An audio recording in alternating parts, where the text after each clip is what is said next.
Que dijiste en algún momento sobre tu trabajo con Eduardo Bombales. Hubo 3 lecciones, quiero destacar una, no porque las otras sean menos importantes, que te enseñó a ver el fútbol de distintas maneras, antes de criticar a otros, decir cuáles son, dónde te aprieta a ti el zapato, pero también una lección de humildad, esa lección de humildad. Y me estoy acordando por lo que te escucho decir, digamos. No, que fue... Era un equipo que está Bueno, he tenido la suerte de trabajar con casi todos los periodistas deportivos del medio chileno, algunos que ya no están, sí. Entre ellos Eduardo, que fue muy importante para mí. Antes de empezar en televisión, ¿ya habías trabajado con Eduardo Bombales en radio? Había trabajado con él en radio, es casi al mismo tiempo. Es casi al mismo tiempo, sí. Lo que pasa es que yo trabajé mucho tiempo en el Mercurio antes, como periodista escrito, y en esa época tan antigua, no se podía trabajar en radio y televisión, era pega exclusiva. Ahora se puede mezclar un poquito más, pero antes era pega exclusiva. Entonces, para irme a la televisión tuve que dejar el diario y ahí pude trabajar en radio y en televisión por primera vez en forma estable. Y ahí fue el tiro con Eduardo. Hicimos una dupla muy entretenida que a mí me aportó mucho, yo creo que a él también, porque éramos súper distintos, como suelen ser las duplas que funcionan. Eduardo era pura pasión, era tirarse encima, era a veces más agresivo de lo que era yo y yo lo ponía un poco, ponía el cable a tierra en esta pareja y sabía además que él era la estrella. Él era la estrella. Esos yo gozaba como público con Eduardo, entonces cuando se ponía a hablar, cuando ponía a disposición de todo el humor, la valentía para decir las cosas que decía, había que ser muy pelota para ir a pelearle, ponte tú. ¿Para qué vaya a hacer una cosa así? Pero además estaba cambiando el tono del periodismo, Eduardo. Yo creo que Eduardo cambió muchísimo el periodismo deportivo chileno, que era muy condescendiente. El periodismo chileno... A ti, digamos, formarte en esa... Me ayudó mucho en eso. En ese afán. Yo tenía la semillita de que algo había que hacer al respecto. Yo creo que los que éramos más jóvenes en esa época sentíamos que había un trato hacia los dirigentes, ponte tú, hacia los jugadores, incluso que era demasiado condescendiente.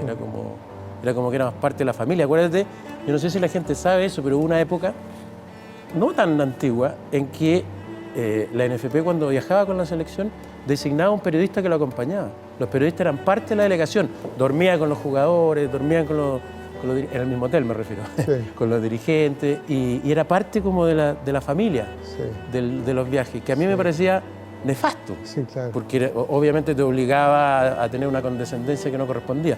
Entonces cuando empezó a pasar lo de las quiebras en los clubes, lo que pasó con Colo-Colo, con la U, el Comité Olímpico de Santander, ¿te acuerdas? Ahí Bombales fue el único que en un comienzo fue muy, muy, muy duro, y eso marcó un camino, creo, y un antes y un después. Y en eso yo le saco el sombrero, digamos. Yo sé que hay mucha gente que tiene reparos con Eduardo, pero yo le saco el sombrero desde la formación universitaria y académica, que era lo que él no tenía. Sí. Desde ahí le saco el sombrero, no le saco el sombrero solo desde la amistad. ¿Pero tú estabas en Chile cuando falleció? Estaba en Estados Unidos.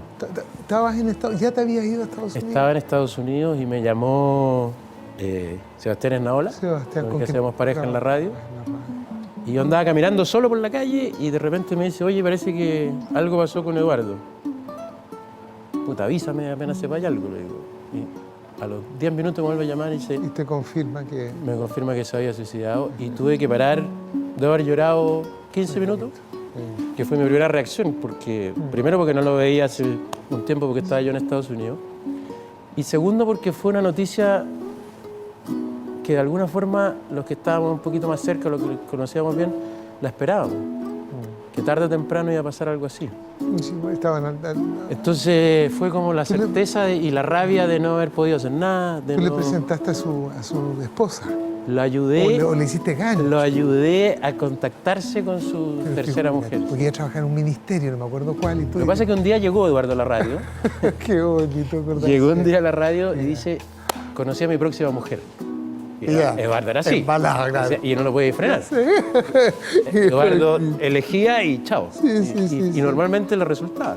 Conocí a mi próxima mujer, es súper joven, estaba con un grupo de amigas, me acerqué a comentarle, pero lo único que sé es que se llama Victoria y trabaja en el Ministerio de Educación. Entonces yo dije, ¿queréis que te ayude? ¿Pero cómo voy a ayudar? ¿Qué hacemos? Pero bueno, sí se puede llegar a eso. Y era la época que el ministro de Educación era Vitar. Entonces, estamos hablando de esa época. Esa época. Okay. Entonces, pesqué la guía en La Más Periodista y llamé al Ministerio de Educación y empecé a llamar sección por sección. ¿Victoria estará? ¿Estará Victoria? ¿Estará Victoria? No, ¿Victoria cuánto? No, no está, porque no sabía el apellido. Sin apellido, güey. Hasta que dimos con Victoria. Entonces yo digo, Victoria, sí, hola, tú hablas con Felipe Viaque. Ah, sí, ¿cómo estás? Porque habíamos tenido alguna vez contacto por el ministerio, por otras pegas, no sé qué, entonces cachaba el nombre. Sí. Y le digo, te va a hablar Eduardo Bombalé. Y no sé si se puso más nervioso Eduardo o ella, porque Eduardo me decía, pero habla, güey. Y a los 3 meses estaban saliendo y a los 6 estaban casados. ¡Ay, qué bonito, Entonces Felipe! fui el culpable de encontrarla al menos. Todo el resto lo hizo él, obvio. Lindo. Tuvimos la oportunidad de conversar acá en Más Vale Tarde con Eduardo. Gracias.